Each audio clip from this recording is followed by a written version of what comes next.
Slava lui Dumnezeu stă în ascunderea lucrurilor, iar slava împăraților stă în cercetarea lucrurilor. Proverbele 25, versetul 2. Tată, mulțumesc pentru acest an, mulțumesc pentru credincioșia ta, mulțumesc pentru dragostea ta, mulțumesc pentru bunătatea ta. Mulțumesc pentru ce m-ai învățat, ce mi-ai arătat și ce am putut să împărtășesc cu frații mei, surorile mele, în acest an. Toată slava să fie a ta, toată onoare să fie a ta, toată cinste să fie a ta la gloire, à toi l'honneur, Père, très saint au nom de Jésus, pour des siècles des siècles. Amen. Mulțumesc lui Dumnezeu pentru acest an.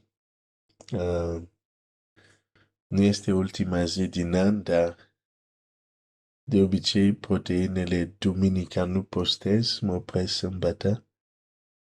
Poate mâine voi posta și dacă voi posta va fi un mesaj, poate link de un mesaj de biserică, nu știu, poate voi posta, poate nu. Așa că astăzi vreau doar să împărtășesc o mărturie legat de ce am vorbit săptămâna asta, puterea instrucțiunilor precise.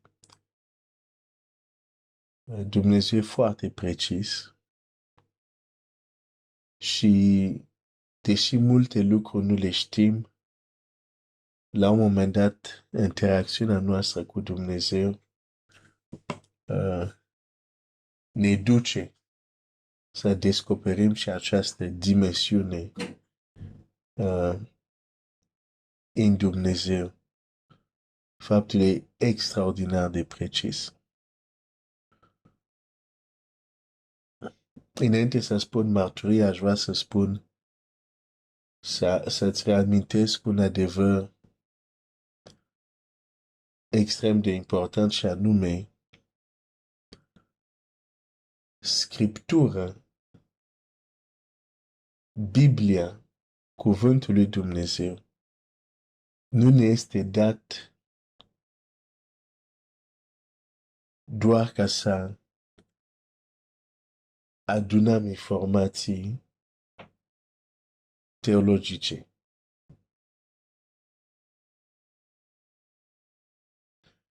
Scriptura este un ghid, este o bibliotecă de instrucțiuni care atunci când le urmărim, atunci când le ascultăm, atunci când calcăm pe urmele aceste instrucțiuni care ne dă Scriptura, ajungem să-L experimentăm pe Dumnezeu. Sau să experimentăm o latură, o dimensiune, un atribut, un aspect al lui Dumnezeu. Farisei aveau Scripturile, farisei studiau Scripturile, dar Domnul Iisus zice, studia Scripturile pentru că nădăjduit că găsit viață în ele. Ele vorbesc despre mine și nu vreți să veniți la mine. Cu alte cuvinte, Scripturile nu le-au fost de folos.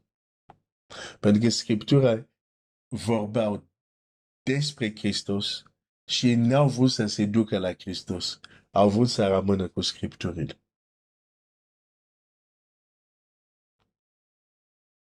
Deci, Scriptura ne dă anumite cunoștințe ca să ne pregătească pentru a ne întâlni cu Dumnezeu.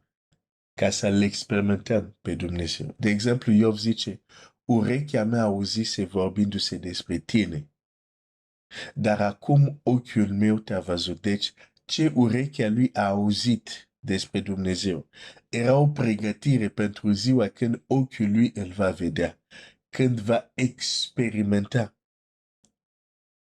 acest Dumnezeu despre care a auzit. Foarte important. Domnul Iisus chiar spune așa.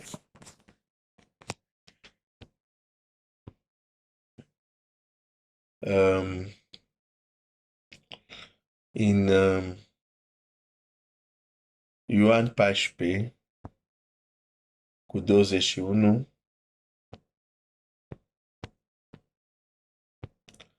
Ioan 14 cu 21,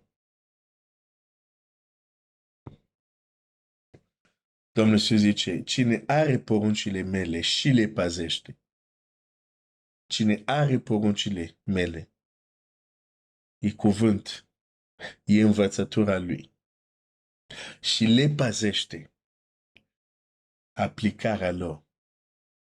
Acela mă iubește și cine mă iubește va fi iubit de Tatăl meu. Eu îl voi iubi și mă voi arăta lui. Acel mă voi arăta lui se referă la o experiență. Se trece de la teorie la experiență. Când Domnul Iisus se arată cuiva, este o experiență spirituală. Și chiar aici vedem din cuvintele lui, totul începe în a păzi cuvintele lui, în a păzi poruncile lui, în a păzi învățătura lui. Dar nu se oprește acolo. Finalitate apoi este o experiență cu el. Mă voi arăta lui.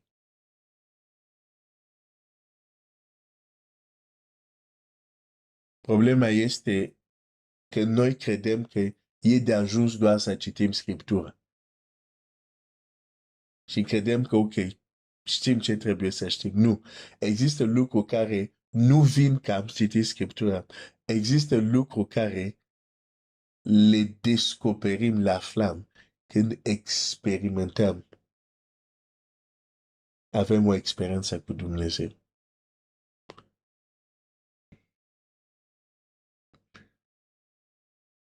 Cine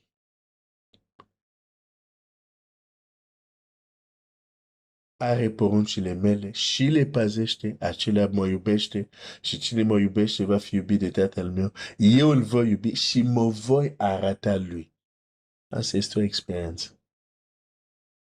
De Scriptură ne îndreaptă către Hristos. Ne direcționează către Hristos.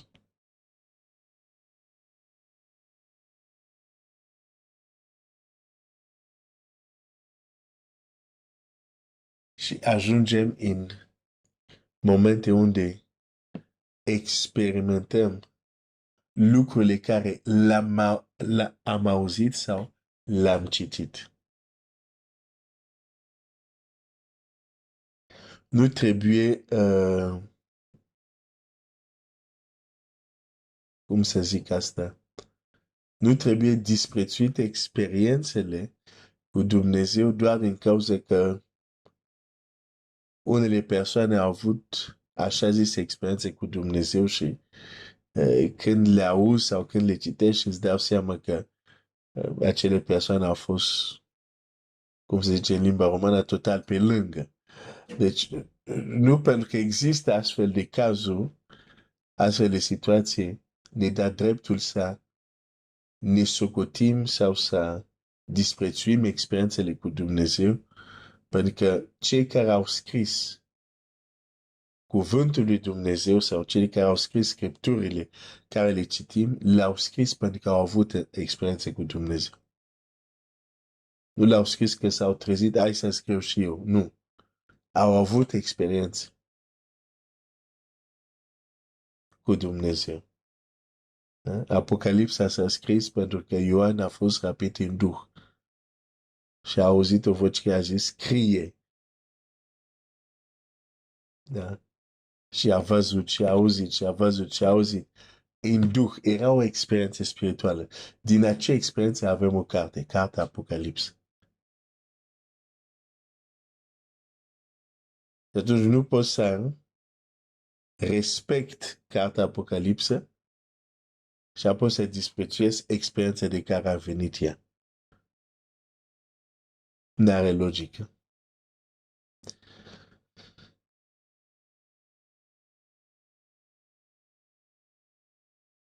Experiența care o să împărtășesc, vreau să împărtășesc repede ca să nu fiu lung, dar este o experiență unde am realizat, am văzut cu ochii mei, am experimentat ce înseamnă Dumnezeu care este precis, Dumnezeu care e precis în toate, pentru că știe toate lucrurile și poate totul.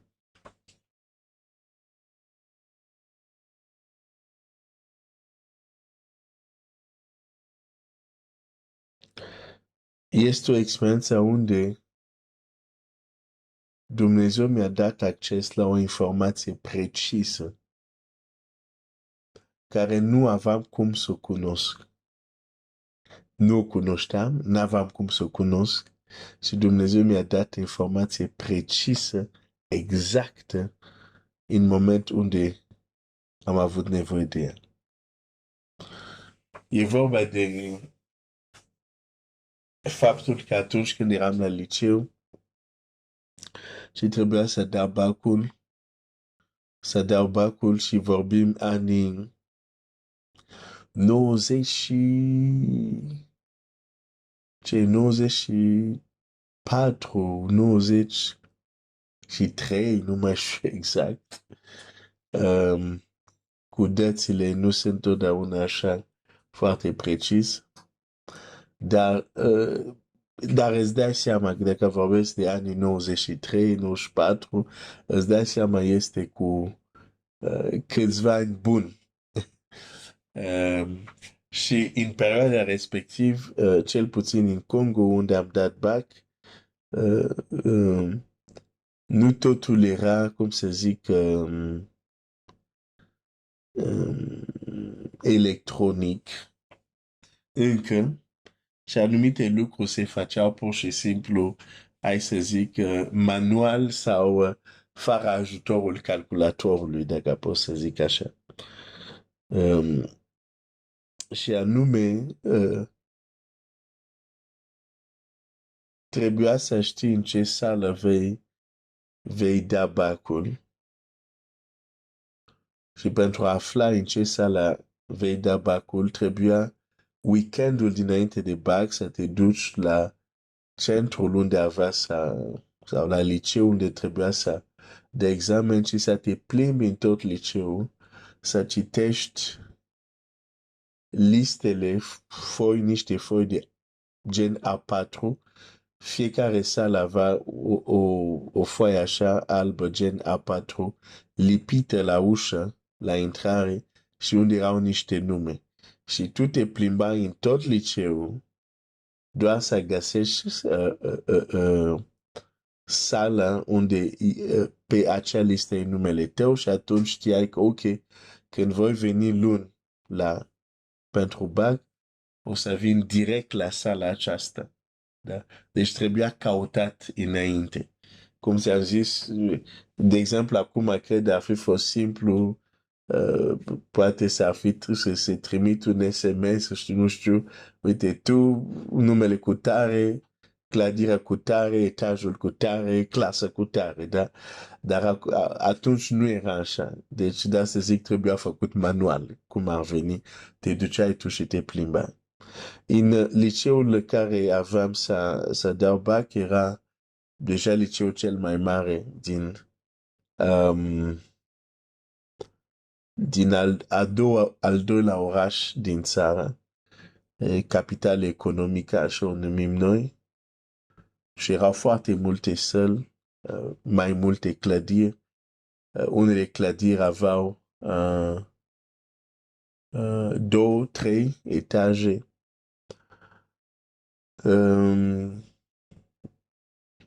Numai că eu nu m-am dus în weekend să mă uit, de fapt, unde e numele meu, pentru că eram ocupat cu treburile împărăției. Și duminica seara veneam chiar de la biserică și mi-a venit gândul, stai un pic, tu nici sâmbătă, nici azi duminică nu te-ai dus deloc să verifici, să te plimbi acolo, să vezi în ce sală o să dai examen. Și apoi un gând, când mi-a amintit că nu m-am dus să văd, un alt gând a venit și am zis, oricum nu e nicio problemă. Dumnezeu știe sala unde eu să fiu, deci e ok, știe. Dar vezi aici, gândul meu era că Dumnezeu știe, că clar, Dumnezeu știe toate lucrurile, dar am avut o așa siguranță, nu știu de ce bine, cam știu de ce, dar n-am timp să povestesc toate, dar am avut o așa siguranță că Dumnezeu știe și pentru că mă ocupăm de lucrurile sau de lucrarea Lui și de asta n-am reușit să mă duc, Dumnezeu îmi va da acea informație. Fiecare creștin, noi știm că Dumnezeu știe toate lucrurile, asta este un lucru. Dar să crezi că Dumnezeu îți va da o informație specifică care nu o știi și Dumnezeu ți-o dă, asta e altceva. Dar din anumite motive, în acele momente, am avut această siguranță, așa că m-am dus acasă și nu m-am mai îngrijorat această problemă. A doua zi, adică luni, ca de obicei m-am trezit, probabil foarte devreme, ca să am, nu probabil, m-am trezit devreme, ca să am timpul să mă rog înainte să mă duc la prima zi de bac. În fiecare dimineață mă rugam și am avut acel timp de rugăciune, am cântat, m-am rugat, am citit din Scriptura. Efectiv, am făcut cum făceam de obicei. Nu a schimbat nimic faptul că era ziua de bac. Și spre sfârșitul momentul de rugăciune, din nou mi-a venit gândul, stai un pic, nu știi în ce sală vei fi. Și apoi, în acel moment, s-a întâmplat ceva interesant. Deci era chiar momentul de terminasem tot ce aveam de făcut și chiar mă ridicam fizic de la locul unde mă închinam. Deci e ca și cum plecam de acolo și apoi m-am oprit și m-am întors. Și am zis,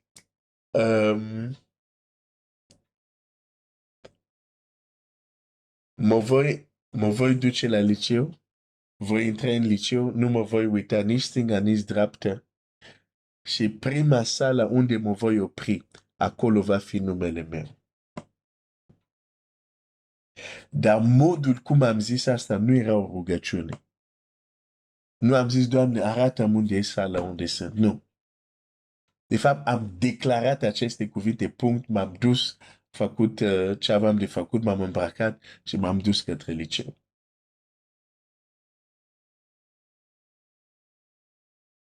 Dar tare interesant modul cum am vorbit atunci. De fapt, nu eu am vorbit. Te trimit la mesajele când am vorbit, când soluția vine din pântec. Cine crede în mine, râu de apă vie vor ieși din el, a zis Domnul Iisus. Ce s-a întâmplat în acea dimineață era manifestarea a unui dar spiritual. Nu-ți spun care. Unii dintre voi vă dați seama care este. Dacă nu-ți dai seama care din acele 9 care sunt din Corinteni 12, nu e nimic. poți să ascult mai departe marturia. Dar unul din acel dar s-a manifestat. Pentru că ce am zis, nu ceram lui Dumnezeu. Ziceam, așa se va întâmpla. Și am zis niște lucruri, după am zis, dar de ce ai zis asta? Adică, de exemplu, am zis, voi intra, nu mă voi uita nici stânga, nici dreapta. Și când am ajuns la liceu, am intrat pe poartă, exact așa m-am comportat. Nu m-am uitat nici stânga, nici dreapta. Că erau mai mulți elevi, îți dai seama. Dacă ai fi trecut lângă mine, nu te-aș fi văzut. Pentru că mă uitam în gol. Nu vreau să mă uit la oameni. Nu vreau să mă uit la elevi. Nu vreau să mă oprească cineva să zică salut, cum ești, ai pregătit, ești gata. Nu vroiam. Și atunci nu mă uitam la oameni. Și am intrat. Și am mers, am deplasat o clădire, a doua.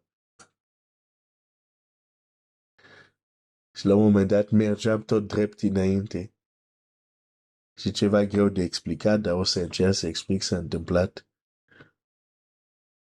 Pe umărul drept,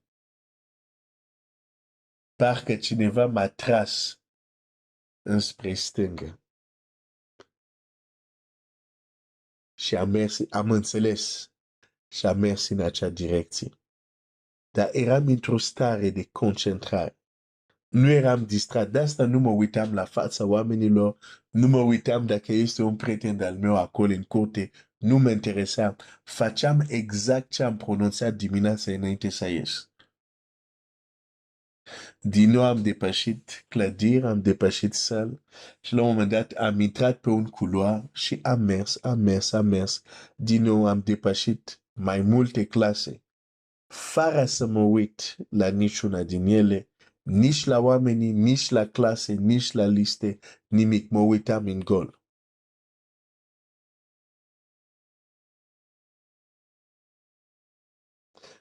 Și la un moment dat, în fața unei săli, m-am oprit. De ce m-am oprit acolo, nu pot să zic. Hey. Ai. Și când m-am oprit, în inima mea a venit un gând, ceva de genul, ok, Glenn, acum o să văd Dumnezeu care te rogi tu. M-am întors, am început să mă uit la listă, am sărit, m-am dus direct la literă M, că numele meu începe cu M. Și m-am dus la M și m-am dus, am căutat, am ajuns la un punct unde am citit Mitori Mvama Glenn Armel. Am zâmbit și am intrat. Fără să caut, fără să tatonez, fără să încerc, Dumnezeu m-a dus direct la ușa unde trebuia să mă duc.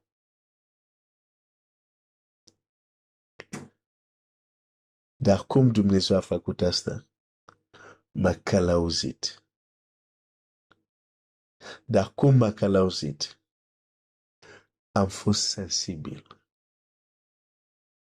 Și am fost într-o stare unde eram destul de concentrat ca să mă las călăuzit. Asta e calea care Dumnezeu a ales să mă ducă unde trebuia să fiu. Putea să aleagă Dumnezeu alte cale? Da, putea. Putea să-mi arate o într-o să văd exact clar. Putea să facă, dar asta e modalitatea care a ales. Ce mă interesează este rezultatul. Fără să caut, fără să tatonez, am ajuns acolo.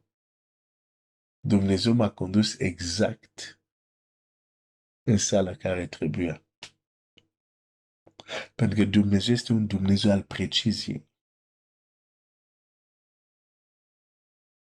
Și această experiență, apoi am avut altele, dar această experiență cred că era al doilea an după ce m-am întors la Dumnezeu, m-a făcut să realizez un lucru. Dumnezeu nu este teorie. Dumnezeu este real. Și Dumnezeu trebuie să fie experimentat. De aceea nu sunt că când am gustat asta de la început, eu nu sunt mulțumit cu viața creștină unde nu-L experimentez pe Dumnezeu. Doar știu, adică citesc, mă rog, nu știu, slujesc în biserică și așa mai departe, dar dacă nu-L experimentez, automat pentru mine ceva lipsește. Pentru că Scriptura ne direcționează către El ca să-L experimentăm. Pentru că anumite lucruri despre El pot fi înțeles doar când le experimentăm. De aceea Domnul Iisus chiar poate să spună, cine are cuvintele, cine păzește poruncile mele și le păzește, voi veni și mă voi arăta lui. Deși omul a păzit, are cuvintele lui Iisus, dar Domnul Iisus știe că o anumită dimensiune a lui nu poate fi cunoscut doar când El vine și se arată. Și are felurite moduri de a se arăta. Fratele meu, sora mea, Dumnezeu este real. Dumnezeu este real. Dumnezeu este adevărat. Eu știu că tu știi că e real. Eu știu că tu știi că este adevărat. Dar dacă este așa, de ce nu vrei și nu cauți să-L experimentezi? De ce nu vrei și nu cauți? Că și tu și caută cum? Urmărind instrucțiunile Scripturii. De exemplu, când Dumnezeu zice, mă veți cauta și mă veți găsi dacă mă cautați din toată inima. Este o instrucțiune care ne arată o direcție. Cum putem experimenta pe Dumnezeu? Nu ai vrea și tu să spui. Și asta pentru că Dumnezeu este mare. Nu e un lucru care se întâmplă doar o dată. Să zicem, urechea m-a auzit vorbindu-se despre tine, dar acum ochiul meu te-a văzut. E ceva care se repetă. De ce? Pentru că Dumnezeu e așa de mareț că nu există o experiență care noi să avem unde putem acum să-L cuprindem pe deplin pe Dumnezeu. Este adevărat. De aceea, oameni, de exemplu, chiar cum sunt Moise, nu a avut o singură experiență cu Dumnezeu, a avut multiple experiențe cu Dumnezeu. Pentru că Dumnezeu este mare. Dumnezeu este mareț. Și Dumnezeu este precis. Și Dumnezeu știe să transmită informații precise. Să mă opresc aici. Mulțumesc pentru rugăciunile tale. Dacă ascult Proteine și ești încurajat, ești zidit uneori, nu uita să ridici o rugăciune. Când poți pentru mine, Dumnezeu să mă întărească și să-mi dea cuvânt. Dumnezeu să te binecuvinteze. Un an nou, plin de binecuvântări, de experiențe cu Dumnezeu, de ce nu? Dacă Dumnezeu ne îngăduie să intrăm în nou an, să ne ajute să și experimentăm anumite lucruri care poate doar le-am citit și să le experimentăm. Să le experimentăm la un nivel mai adânc pe Dumnezeu. Și asta să transforme viețile noastre și viețile noastre fiind transformate și în jurul nostru să fim o binecuvântare. Que Dieu te bénisse.